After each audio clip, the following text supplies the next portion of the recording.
In a move that has stunned many Israelis, Prime Minister Benjamin Netanyahu announced the dismissal of Defense Minister Yoav Gallant on Monday, reigniting political turmoil amid Israel's war with Gaza. The crisis of trust that gradually created between me and the Minister of Defense has become common knowledge, and this crisis does not allow for the proper continuation of the military campaign. I'm not the only one who says this.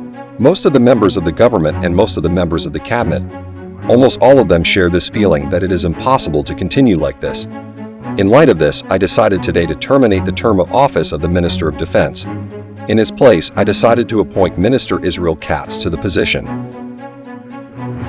The decision, made abruptly on the evening of November 5th, comes after months of tension between the two leaders, whose ongoing clashes have been increasingly visible throughout the conflict.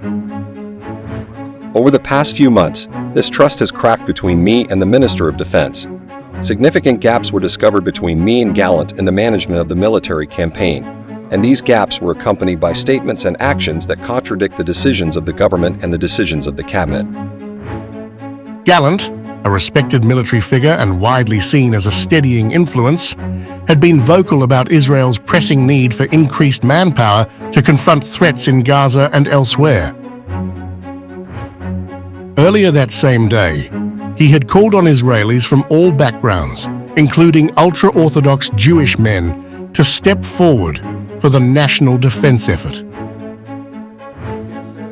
I look at the coming period, we will need more fighters in the entire IDF.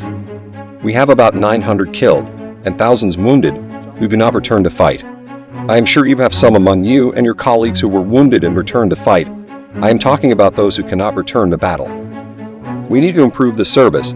This will also come in the extension of mandatory service for 3 years, as we did, and have been done before us for many years, and we will have to recruit more populations, led by ultra-Orthodox populations, on a large scale. The ultra-Orthodox community, which has traditionally been exempt from compulsory military service, has resisted calls for enlistment, a stance that has caused friction with secular Israelis. And in this regard, I think it also has a social meaning, solidarity, partnership, but most importantly, the need for security. We know how to produce ammunition, bring weapons, acquire resources, and do everything soldiers. This is the people of Israel. There is no one else. Exemptions for ultra-Orthodox men, who make up around 13% of Israel's population, are a deeply divisive issue. While most Israeli men and women serve in the military for 2 to 3 years, ultra-Orthodox men argue that full-time religious study is their duty, a belief that remains fiercely defended by their community.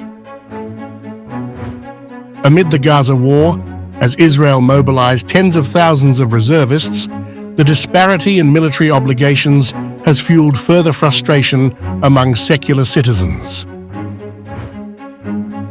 Netanyahu's dismissal of Gallant, who had become a voice for unity in the face of the war's demands, has quickly spurred condemnation. Just months earlier, a similar attempt to fire Gallant in March 2023 sparked widespread protests against Netanyahu's government.